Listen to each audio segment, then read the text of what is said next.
Hello friends, welcome to Tutoria. मैं प्रेम कुमार आप सभी का स्वागत करता हूं। आज की इस वीडियो में जो है बिहार के सामान्य परिचय से संबंधित वीडियो, और आज की वीडियो में हम लोग बिहार के बेसिक जानकारी के बारे में पढ़ने का प्रयास करेंगे। इससे पहले भी हम लोगों ने बिहार स्पेशल सीरीज के तहत बहुत सारे वीडियोज़ पढ़े थे, बट इस बार हम लोग उसको मैप के थ्रू और डिजिटल माध्यम से पढ़ने का प्रयास करेंगे ताकि चीज़ों को समझना और उसे याद करना और अधिक आसान हो सके। तो चलिए दोस्तों शुरू करते हैं आज की इस वीडियो को, जो है हमारा बिहार स्पेशल के तहत सामान्य परिचय से संबंधित वीडियो। इस सामान्य परिचय से संबंधित वीडियो में आज हम लोग मुख्य रूप से बिहार के बेसिक जानकारी, जिसको मैप के थ्रू कैसे हम लोग समझ सकते हैं और याद रख सकते हैं, उसको जानने का प्रयास करेंगे। साथ ही साथ कुछ स्पेशल डाटा जिससे संबंधित प्रश्न प्रतिवर्ष बीपीएससी के एग्जाम में या बिहार से संबंधित एग्जाम में पूछे जाते हैं, उन डेटा को भी याद करने का प्रयास करेंगे। तो चलिए दोस्तों शुरू करते हैं। इससे पहले मैं आपको ये बता दूं कि बिहार में जो टोटल 38 जिले हैं, इन जिलों की स्थिति भी मैप के थ्रू आपको निश्चित रूप से याद होनी चाहिए, क्योंकि कई बार एग्जाम में ऐसे क्षण आते हैं जहां पर आपको गेसिंग वर्क काम करता है। और अगर बिहार के भौगोलिक स्थिति को आप अच्छे ढंग से समझते हैं, इनके जिलों की स्थिति को आप अच्छे ढंग से समझते हैं, तो कई बार आंसर को चुनना आसान हो जाता है। तो इसलिए इनके जिलों की अवस्थिति को याद रखना चाहिए। जिलों की स्थिति को समझने और याद रखने का सबसे सटीक तरीका है कि आप इस क्रम में याद करेंगे। ये पहला लाइन, ये दूसरा, ये तीसरा, ये चौथा और ये पांचवा लाइन होगा। इस तरह से करके पश्चिम चंपारण, पूर्वी चंपारण, शिवहर, सीतामढ़ी, मधुबनी, सुपौल, अररिया और किशनगंज, ये एक क्रम के जिले हो गए। और इसी तरह से लाइन बाय लाइन करके आप जिलों को क्रमागत बना करके भी याद रख सकते हैं और समझ सकते हैं। हालांकि आगे के आज ही के चैप्टर में हम लोग प्रमंडल को अच्छे ढंग से पढ़ने का प्रयास करेंगे, और जैसे ही प्रमंडल को पढ़ेंगे तो किस प्रमंडल के अंतर्गत कितने जिले आते हैं और जिलों की अवस्थिति क्या है उसको भी पढ़ लेंगे, तो वो आसानी से आप लोग याद कर पाएंगे और उसे याद रख पाएंगे। तो चलिए दोस्तों शुरू करते हैं इस सामान्य परिचय के वीडियो को। सबसे पहले हम लोग आते हैं बिहार के संबंध में बेसिक जानकारी के तहत बिहार के नामाकरण से संबंधित। तो ऐतिहासिक रूप से आपने कई बार पढ़ा भी है, समझा भी है कि बिहार जो है वो बिहार नाम से कब प्रचलित हुआ। तो ये लगभग ऐसा माना जाता है कि 11वीं और 12वीं शताब्दी का जो दौर था, उस समय बौद्ध भिक्षुओं का जो दौर था वो बिहार के क्षेत्र में बहुत ज़्यादा विहार करते थे। विहार इन द सेंस यहाँ पर भ्रमण करना, और भ्रमण करने के दौरान काफ़ी समय के लिए वो निवास कर लेते थे। तो ये जो बिहार में भ्रमण करने का जो एक अवसर था उसे विहार कहा जाता था, और यह शब्द इतना ज़्यादा प्रयोग होने लगा, इसीलिए इस विहार का तात्पर्य बिहार के रूप में लिया जाने लगा और बिहार राज्य का नाम बिहार पड़ा। तो 11वीं और 12वीं शताब्दी का वो दौर जिस दौरान बिहार का नामकरण हुआ। इसके अलावा अगर बात करें इसके भौगोलिक अवस्थिति की, तो इसके भौगोलिक अवस्थिति को समझने के लिए आप भारत के मैप को देख सकते हैं। भारत के मैप में बिहार की जो अवस्थिति है वो यहाँ है, जो कि भारत की अवस्थिति उत्तर और पूर्वी क्षेत्र को दर्शाता है। यानी भारत के उत्तर पूर्वी भाग में बिहार स्थित है, जिसकी जो संरचना है वो चतुष्कोणीय है, यानी 4 भुजाओं वाला एक चतुर्भुज के समान देखने को मिलता है। तो कई बार ये भी क्वेश्चन बन सकता है। इसके भौगोलिक स्थिति के बारे में ग्लोब पर क्या है, आइए अब उसको हम लोग समझने का प्रयास करते हैं। ग्लोब पर अगर बात करें तो जो बिहार हमने अभी देखा, अभी जो बिहार के मानचित्र को हमने देखा, अगर ग्लोब में देखेंगे तो यहाँ से आने वाली रेखाओं को हम लोग देशांतर रेखा कहेंगे, और इस प्रकार की रेखाओं को हम लोग अक्षांश रेखा कहेंगे। और यही अक्षांश रेखाओं में बिहार बटा हुआ है, और इस प्रकार के देशांतर रेखाओं में बिहार बटा हुआ है। तो बिहार की भौगोलिक स्थिति ग्लोब पर कैसी है, आइए उसको जानने का प्रयास करते हैं। ग्लोब पर अगर बात करें तो ग्लोब की जो भौगोलिक संरचना होती है वो कुछ इस प्रकार से होती है, जिस पर देशांतर रेखाओं एवं अक्षांश रेखाओं की संरचना जो है वो काल्पनिक रूप से की गई है। इसी काल्पनिक रेखाओं के बीच में मैंने अभी बताया कि भारत के उत्तर पूर्वी भाग में बिहार स्थित है, लेकिन ग्लोब पर अगर बात करें तो भारत पूरी तरह से यहाँ पर स्थित है, जो कि पूरी तरह से पूर्वी देशांतर और उत्तरी अक्षांशों के बीच पाया जाता है। तो जैसे ही उत्तरी अक्षांशों के बीच पाया जाएगा तो पूरा का पूरा जो अक्षांश होगा वो उत्तर होगा और पूरा का पूरा देशांतर जो होगा वो पूरब होगा। उसी क्रम में अगर बिहार का हम अक्षांश और देशांतर स्थिति ढूंढेंगे तो बिहार भारत के अंतर का ही एक क्षेत्र है, जिसके कारण इसका जो अगर हम अक्षांशीय विस्तार देखने का प्रयास करेंगे तो नीचे इसका जो सबसे निचला लाइन है वो 24 डिग्री 20 मिनट और 10 सेकेंड है, यानी 24 डिग्री 20 मिनट 10 सेकेंड से लेकर के बिहार का जो ऊपरी सीमा है वो 27 डिग्री 31 मिनट और 15 सेकेंड है। और ये हम क्या इसको कहेंगे तो नॉर्थ क्यों कहेंगे, क्योंकि मैंने बताया कि भारत की ही ग्लोब पर भौगोलिक स्थिति पूरी तरह से उत्तर में है, जिसके कारण बिहार की भौगोलिक स्थिति भी पूरी तरह से उत्तर में ही होगी। बिहार की भौगोलिक स्थिति में 24 डिग्री नॉर्थ से लेकर के 27 डिग्री नॉर्थ के बीच बिहार अक्षांशों के मध्य स्थित है। अब ये जो स्थिति होगी ये कैसी स्थिति होगी, अगर हम ग्लोब के बारे में ज्योग्राफी के बारे में पढ़ते हैं तो पाते हैं कि विषुवत रेखा पे जो देश होगा वहाँ बहुत ज़्यादा गर्मी होगी और जैसे जैसे हम ऊपर की ओर जाएंगे गर्मी कम होगी। तो यानी उष्णकटिबंधीय क्षेत्रों का जो अंतिम छोर होगा वहीं पे क्या है, बिहार है। तो यानी बिहार एक गर्म प्रदेश इसीलिए है क्योंकि यह उष्णकटिबंधीय जलवायु के एकदम समीप और उसके पास स्थित है। यानी बिहार के जस्ट नीचे से 23.5 डिग्री यानी कर्क रेखा गुजरती है। तो यही स्थिति है जिसके कारण बिहार का जो भौगोलिक स्थिति है या जलवायु है उसको निर्धारित करने में ये अक्षांश रेखाओं की सबसे महत्वपूर्ण भूमिका मानी जाती है। देशांतरीय विस्तार की बात कर लें तो देशांतर यहाँ से स्टार्ट होता है और यह देशांतर जब स्टार्ट होता है तो 83 डिग्री 19 मिनट और 50 सेकेंड से लेकर के ये 50 सेकेंड क्या होगा, ईस्ट यानी पूर्वी देशांतर। तो 83 डिग्री 19 मिनट 50 सेकेंड से लेकर के 88 डिग्री 17 मिनट और 40 सेकेंड पूर्वी देशांतर के मध्य होगा। तो यानी देशांतरीय विस्तार जो है वो बिहार का कितना डिग्री, लगभग 4 डिग्री का डिफरेंस रखता है, 83-19 से लेकर के 88-17 तक। तो इस तरीके से बिहार का जो अक्षांशीय विस्तार और देशांतरीय विस्तार है उसको निश्चित रूप से आप समझ के रखेंगे, क्योंकि जब हम ज्योग्राफी के इंपॉर्टेंट पॉइंट्स आपको समझाएंगे तो बिहार के ज्योग्राफिकल जलवायु क्षेत्रों को समझने के लिए इसका अक्षांशीय और देशांतरीय विस्तार समझना बहुत जरूरी है। ये कई बार बीपीएससी या बिहार से संबंधित प्रश्नों में सीधे इसके अक्षांशीय विस्तार और देशांतरीय विस्तार के बारे में भी पूछ लिया जाता है। चलिए आगे बढ़ते हैं हम लोग। उम्मीद करते हैं कि ये पॉइंट्स आपको समझ में आ गए होंगे, साथ ही साथ याद हो गए होंगे। तो 24 से लेकर के 27 और 83 से लेकर के 88 ये है हमारा अक्षांश एवं देशांतरीय विस्तार। नेक्स्ट पॉइंट की ओर आते हैं और हम लोग अभी जानने का प्रयास करेंगे कि बिहार के चौहद्दी क्या है और चौहद्दी से जुड़े हुए पॉइंट्स जहां से प्रश्न क्या पूछे जाते हैं। तो बिहार की अगर चौहद्दी की बात करें तो उत्तर का जो क्षेत्र है, जब भी मैप बनता है तो ऊपर वाला हिस्सा इस तरह से नॉर्थ होता है। उत्तर में है नेपाल और इस नेपाल से सटे हैं बिहार के 7 जिले। तो ये हो गया हमारा नेपाल एरिया और यहाँ जो पश्चिमी चंपारण से लेकर के किशनगंज तक पूरा का जो पूरी पट्टी है वह जो है वह हमारा बनता है नेपाल के साथ सीमा लगने वाले जिले। उसके बाद अगर बात करें पूर्व में, तो पूर्व में है हमारा पश्चिम बंगाल और यह पश्चिम बंगाल किशनगंज जिले से लेकर के ये आता है हमारा कटिहार तक, जिसमें पूर्णिया सम्मिलित होता है और केवल 3 जिले ऐसे हैं जो पश्चिम बंगाल से सीमा साझा करते हैं। दक्षिण में बात करें तो हम बिहार से ही अलग हुआ राज्य झारखंड है, जो कि एक पहाड़ी राज्य के रूप में उसे नवनिर्मित किया गया था और 15 नवंबर 2000 को बिहार को विभाजित करके 2 राज्यों के रूप में स्थापित किया गया और बिहार के एक अलग हिस्से के रूप में झारखंड को स्थापित किया गया। झारखंड से भी कटिहार से लेकर के जो है वो रोहतास तक जो है इसकी सीमा साझा होती है और दक्षिण का पूरा भाग जो है वो झारखंड से सम्मिलित होता है।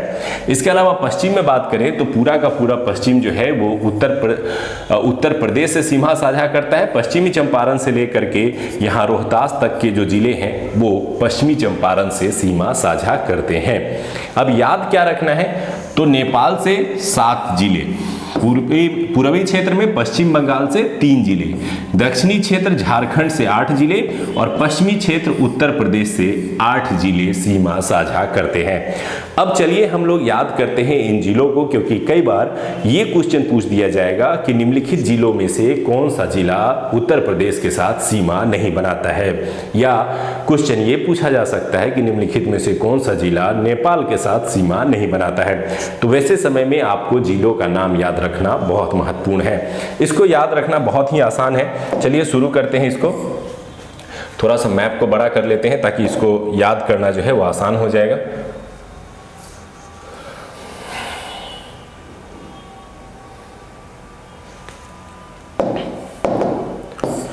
आइए इसको हम लोग समझने का प्रयास करते हैं। सबसे पहले हम लोग चलते हैं उत्तर क्षेत्र में नेपाल के साथ सीमा संपर्क वाले जिलों की ओर। नेपाल के साथ जो जिले संपर्कित हैं उनकी कुल संख्या है 7।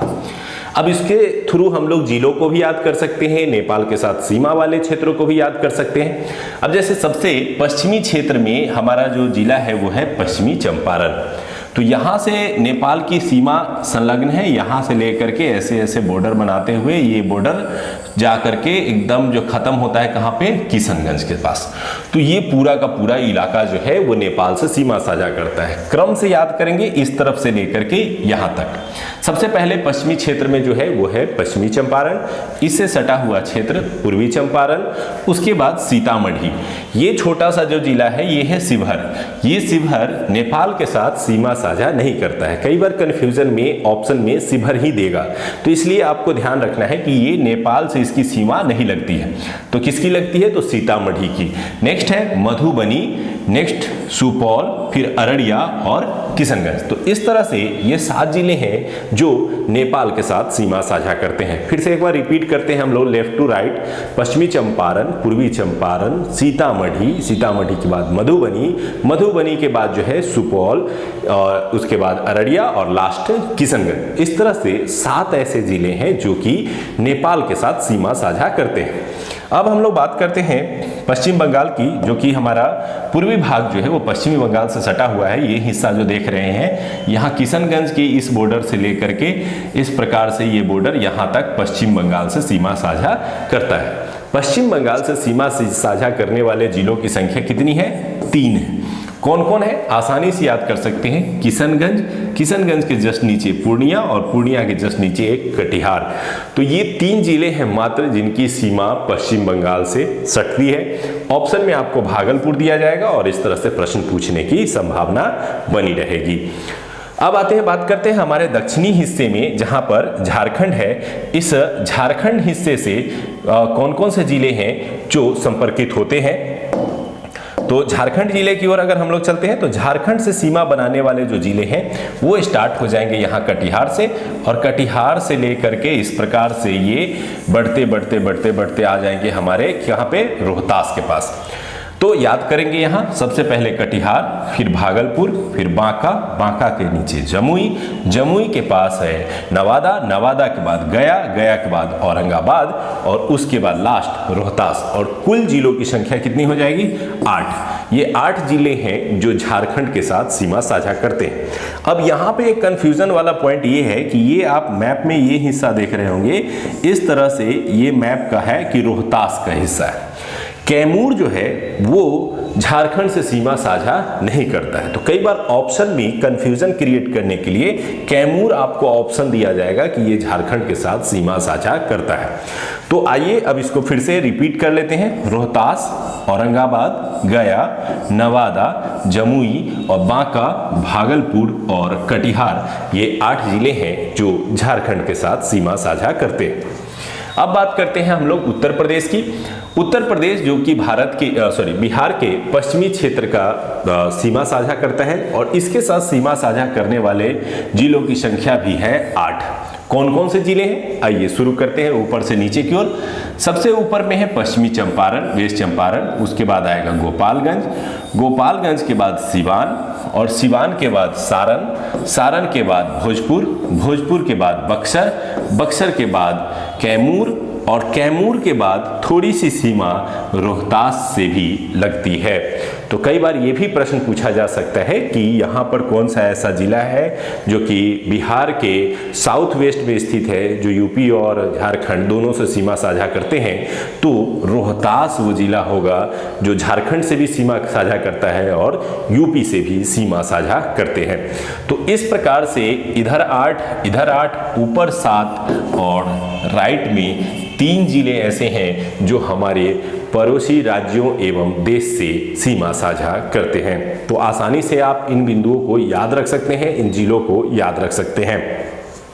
इसके अलावा कई बार बीपीएससी ने इस तरह के भी प्रश्न पूछे हैं कि बिहार का सबसे पूर्वी जिला कौन सा है। तो अगर आप मैप को देखेंगे तो यहाँ पर देख रहे होंगे कि किशनगंज सबसे अधिक पूर्व क्षेत्र तक फैला हुआ है। तो सबसे ईस्टर्न जो मोस्ट डिस्ट्रिक्ट है वो है किशनगंज। इसके अलावा सबसे उत्तर में अगर बात कर लें, सबसे उत्तर की दिशा में हमारा कौन सा जिला है, तो सबसे उत्तर की ओर जो है वो हमारा पश्चिमी चंपारण जिला है। पश्चिमी चंपारण सबसे नॉर्थ डिस्ट्रिक्ट है। अगर बात करें कि हमारा सबसे ज़्यादा वेस्ट वाला डिस्ट्रिक्ट कौन सा है, तो वेस्ट डिस्ट्रिक्ट में अगर हम लोग बात करें तो कैमूर जो है ये वेस्टर्न मोस्ट डिस्ट्रिक्ट में आता है, यानी सबसे पश्चिमी जिला जो है वो कैमूर हो जाता है। और सबसे साउथर्न डिस्ट्रिक्ट में गया आता है, जो कि काफ़ी जो है इंपॉर्टेंट हो सकता है क्वेश्चन में, क्योंकि यहाँ मैप में आपको जमुई भी काफ़ी ज़्यादा साउथ में दिखता है, बट इसकी अगर सीधा ही लेंगे तो थोड़ा सा जो है वो गया साउथ मोस्ट हो जाता है, जिसके कारण गया जो है वो सबसे साउथर्न मोस्ट डिस्ट्रिक्ट के रूप में जाना जाता है। तो इस प्रकार से इस चैप्टर के थ्रू आपने बिहार की चौहद्दी को अच्छे ढंग से समझने का प्रयास किया कि बिहार की चौहद्दी किस प्रकार से है और किस तरफ के क्षेत्रों में कौन कौन से जिले सटे हुए हैं। बात करें अगर बिहार की भौगोलिक स्थिति की, तो एक पॉइंट मैं बताना चाहूँगा कि बिहार के झारखंड के तरफ से भी थोड़ा सा बिहार उठा हुआ है और नेपाल तो हिमालयन क्षेत्र है तो उठा हुआ है। तो बिहार की जो भौगोलिक संरचना है वो इस प्रकार से नाव के जैसे है, यानी दोनों पार्ट उठे हुए हैं और बीच वाला पार्ट धंसा हुआ है। और वो भी धंसा हुआ पार्ट कैसा है, क्योंकि ये बीचों बीच जो है वो बिहार की क्या होती है, गंगा नदी प्रवाहित होती है।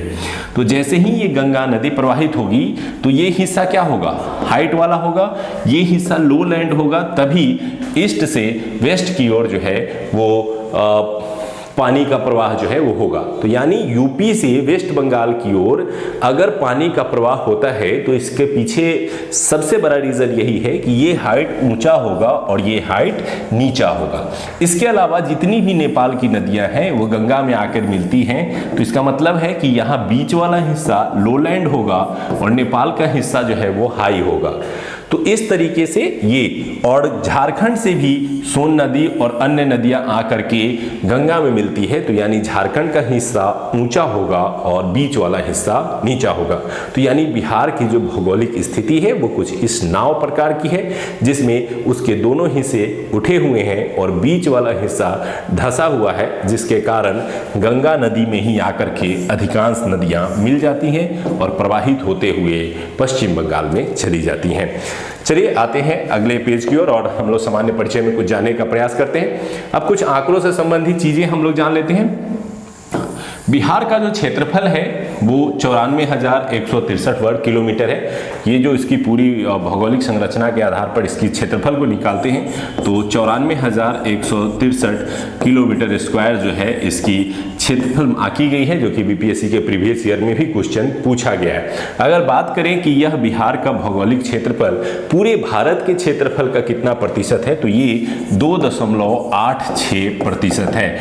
और बिहार का यह भौगोलिक संरचना भारत का मात्र 2.86% ही अपने पास रखता है, जबकि जनसंख्या की बात कर लेंगे तो जनसंख्या में ये 8.6% जनसंख्या जो है अपने पास रखता है, जो कि भूमि की तुलना में काफी अधिक है। तो आइए कुछ आंकड़ों को इसी प्रकार से देख लेते हैं। तो भारत की कुल भूमि का ये 2.86% ही मात्र रखता है। राज्यों में अगर बात करें तो क्षेत्रफल में स्थान भारत में कौन सा है, तो इसका 12वां स्थान हो गया है। पहले ये स्थान जो है तेलंगाना बनने के बाद 13वां हो गया था, लेकिन पुनः जम्मू कश्मीर के अलग विखंडित होकर के केंद्र शासित प्रदेश के रूप में बनने के कारण बिहार का जो क्षेत्रफल में स्थान है वो 13वां से घट करके 12वां हो गया है। ये मैं बात कर रहा हूं राज्यों के क्रम में। राज्यों में बिहार का स्थान क्षेत्रफल की दृष्टि से कौन सा हो गया है।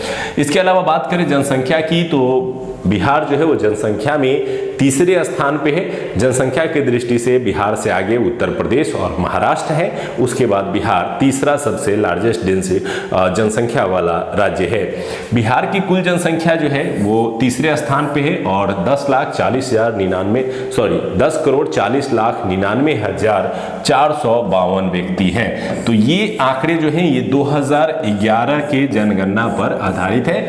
अब अगर 2021 का जनगणना फाइनलाइज हो जाता है उसके बाद नए आंकड़े आपको प्राप्त होंगे। अभी तक आपको 2011 के जनगणना आंकड़ों के आधार पर ही उत्तर देना है।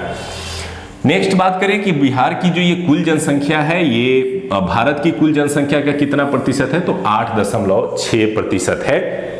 और ये जो बिहार की आप भूमि देख रहे हैं, ये बिहार की अगर भूमि की बात हम लोग कर लें तो ये भूमि समुद्र तल से ऊंची है। इसी कारण से बिहार की नदियां जो है वो समुद्र तल की ओर प्रवाहित होती हैं, क्योंकि समुद्र तल से बिहार की भूमि ऊंची है। लेकिन इसकी ऊंचाई कितनी है, तो अगर फीट में बात करें तो 173 फीट है। और अगर बात कर लें हम लोग इसको मीटर में तो 53 मीटर की ऊंचाई जो है वो बिहार के समतलीय क्षेत्र समुद्र तल से उठा हुआ है।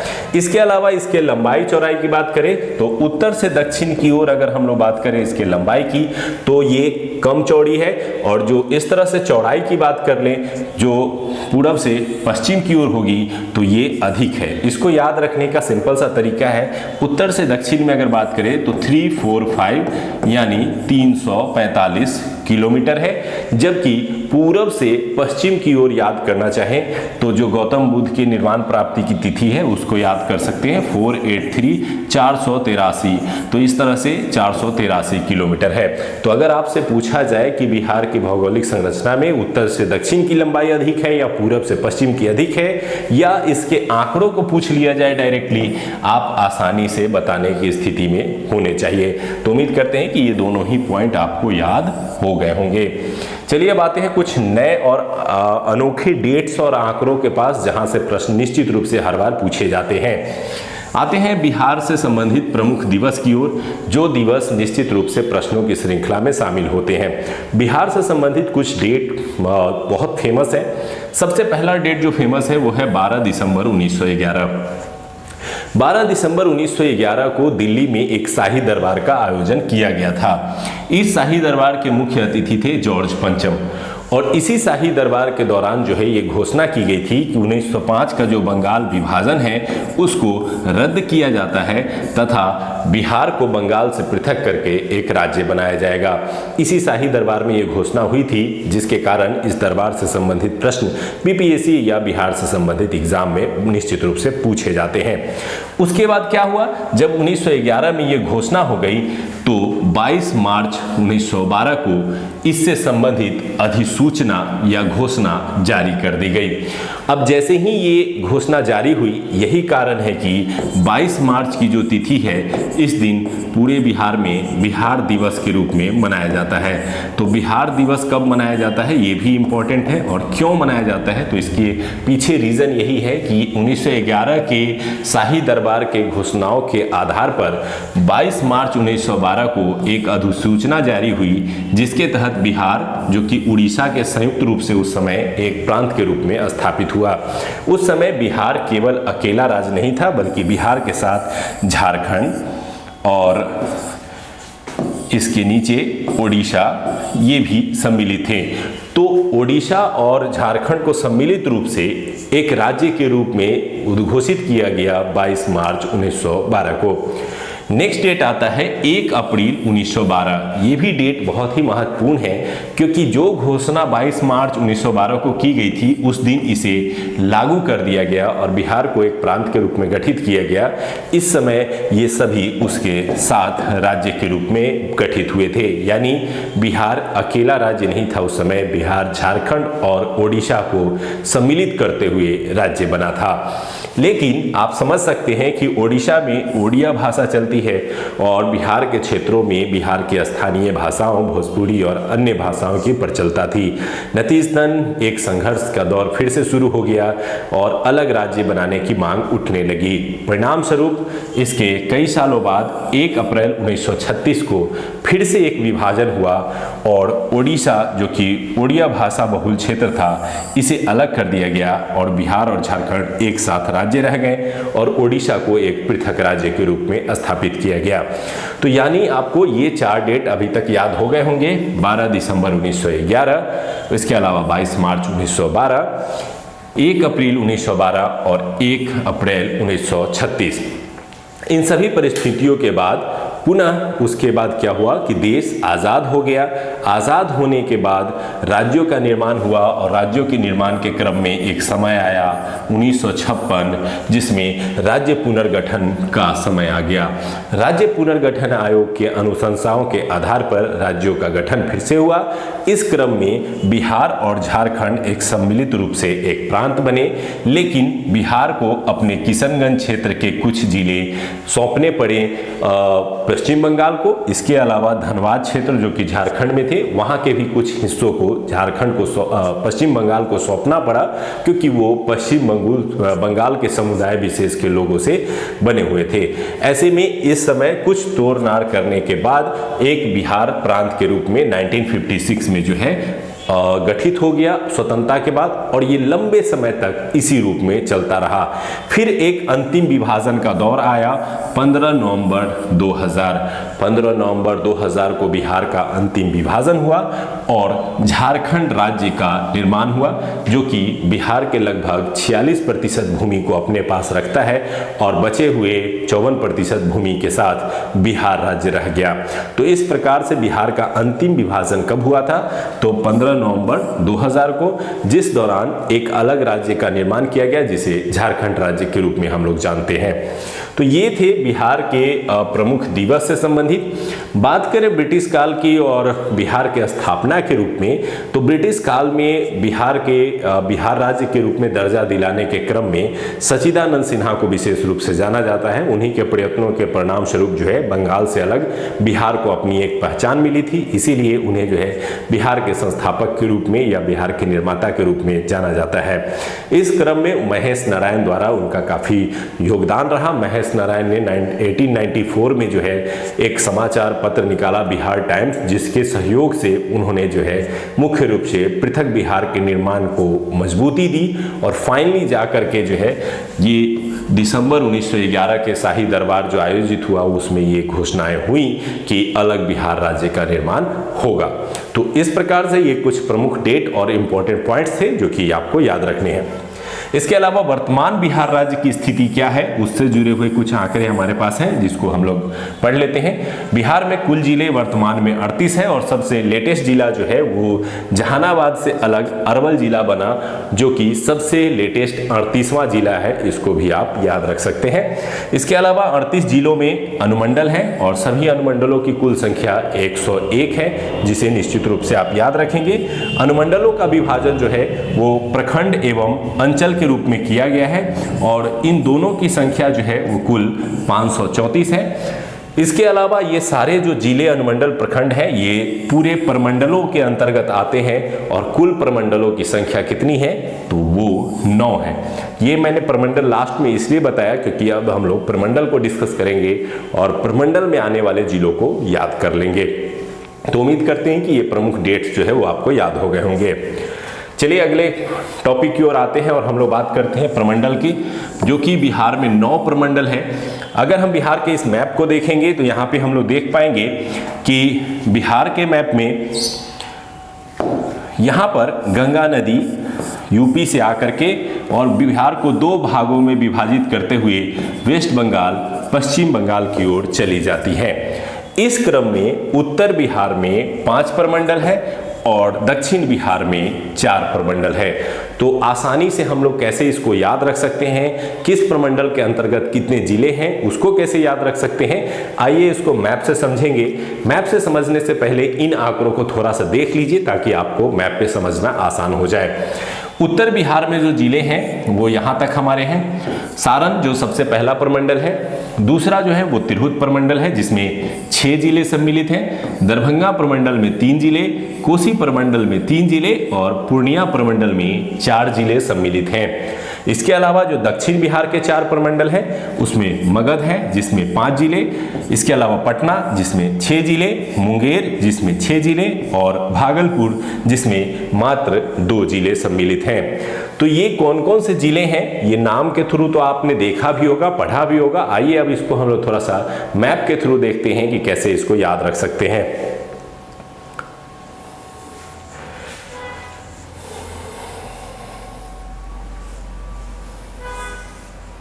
बात करते हैं हमारे उत्तर बिहार के पहले प्रमंडल के बारे में, जिसको हम लोगों ने अभी पढ़ा था कि सारण प्रमंडल जो है सबसे पहले हमारा है। तो सारण प्रमंडल में कितने जिले? 3 जिले। अब कौन कौन से हैं? तो आसानी से ये ब्लू कलर में आपको दिखाई दे रहा है, ये 3 जिले जो है वो सारण प्रमंडल में आते हैं। इसमें याद रखेंगे सबसे ऊपर गोपालगंज, उसके नीचे सिवान और सिवान के नीचे सारण। तो ये 3 जिले बहुत ही आसानी से आप याद कर सकते हैं कि जो कि क्रम से ऊपर से लेकर के नीचे की ओर है और सबसे बिहार के पश्चिमी भाग में स्थित है। ये 3 जिले जो हैं वो सारण प्रमंडल के अंतर्गत आते हैं। इसके बाद जो दूसरा सबसे इंपॉर्टेंट हमारा प्रमंडल है वो है तिरहुत। तिरहुत प्रमंडल जो है ये 6 जिलों का एक समूह है और इसमें आसानी से याद कर सकते हैं हम लोग। पहले सबसे पहले पश्चिमी चंपारण, इसके जस्ट नीचे पूर्वी चंपारण, पूर्वी चंपारण के बाद जो है वो शिवहर और सीतामढ़ी याद कर सकते हैं क्योंकि सीतामढ़ी से ही टूट करके शिवहर जिला बना था। उसके बाद मुजफ्फरपुर याद कर सकते हैं और सबसे नीचे है वैशाली। तो इस तरह से यहाँ से क्रम से आते हुए वैशाली तक हम लोग आएंगे। तो ये जो एक समूह ग्रीन कलर का आपको समूह दिख रहा है, ये समूह जो है वो है तिरहुत प्रमंडल। तो तिरहुत प्रमंडल में कुल 6 जिले हैं। फिर से रिपीट कर लेते हैं हम लोग। सबसे पहले जो है वो पश्चिमी चंपारण, फिर पूर्वी चंपारण, फिर शिवहर और सीतामढ़ी, उसके बाद मुजफ्फरपुर और उसके बाद है वैशाली। इसके बाद जो हम लोग आते हैं तो ये येलो कलर में दिख रहा है दरभंगा प्रमंडल। दरभंगा प्रमंडल में मात्र 3 जिले हैं और ऊपर से नीचे के क्रम में आसानी से आप याद कर सकते हैं। सबसे ऊपर में है मधुबनी, फिर दरभंगा और फिर समस्तीपुर। तो तीसरा जो प्रमंडल है हमारा उत्तर बिहार में है वो है दरभंगा प्रमंडल, जिसमें 3 जिले हैं, दरभंगा, मधुबनी और समस्तीपुर। इसके बाद जो ये इलाका है ये कोसी क्षेत्र है, इसीलिए इसे कोसी प्रमंडल के नाम से जानते हैं। ये स्काई कलर में आपको बनाया हुआ है और कोसी प्रमंडल में भी मात्र 3 जिले हैं जिनमें कोसी नदियां मुख्य रूप से बहती हैं। सुपौल, जहां से कोसी नदी प्रवेश करती है, उसके नीचे है मधेपुरा और उसके नीचे है सहरसा। तो 3 जिले जिनके जिले जो है वो कोसी प्रमंडल के अंतर्गत आते हैं, सुपौल, मधेपुरा और सहरसा। और सबसे लास्ट कॉर्नर पे है हमारा, ये है हमारा पूर्णिया प्रमंडल। पूर्णिया प्रमंडल में 4 जिले शामिल हैं जो कि कॉर्नर से लेकर के हैं। तो अररिया, किशनगंज, पूर्णिया और कटिहार, ये 4 कॉर्नर वाले जो हमारे जिले हैं, जिसमें मैंने बताया भी था कि सबसे जो है ईस्ट साइड का जो हमारा जिला है वो किशनगंज है। उसी किशनगंज से सटे हुए ये जिले जो कि पूर्णिया के अंतर्गत आते हैं। तो फिर से एक बार हम लोग लेफ्ट से राइट की तरफ रिपीट करेंगे। सबसे पहला प्रमंडल जो था वो हमारा था सारण। सारण में 3 जिले थे, गोपालगंज, सिवान, सारण। इसके बाद तिरहुत, तिरहुत में 6 जिले थे, पश्चिमी चंपारण, पूर्वी चंपारण, शिवहर, सीतामढ़ी, मुजफ्फरपुर और वैशाली। उसके बाद आते हैं दरभंगा में। दरभंगा 3 जिलों का समूह था, ऊपर में मधुबनी, फिर दरभंगा और फिर समस्तीपुर। देन उसके बाद हम लोग आते हैं कोसी प्रमंडल में, ऊपर में सुपौल, सुपौल के नीचे मधेपुरा और मधेपुरा के नीचे सहरसा। एंड देन लास्ट जिसमें 4 हैं जो कि पूर्णिया के अंतर्गत आते हैं, किशनगंज, अररिया, पूर्णिया और कटिहार। तो उम्मीद करते हैं कि ये जो सेगमेंट था जिसमें आपको मुख्य रूप से 5 प्रमंडल पढ़ने थे जो कि उत्तर बिहार के थे। अब हम लोग दक्षिण बिहार की ओर आएंगे और इस गंगा नदी के नीचे के प्रमंडल को पढ़ने का प्रयास करेंगे। सबसे पहले हम लोग लेफ्ट साइड से आते हैं जो कि हमारा है पटना प्रमंडल। पटना प्रमंडल में 6 जिले हैं और इसको हम लोग यहाँ से स्टार्ट करेंगे। रोहतास, रोहतास के बाद कैमूर, कैमूर के बाद बक्सर, भोजपुर, पटना और नालंदा।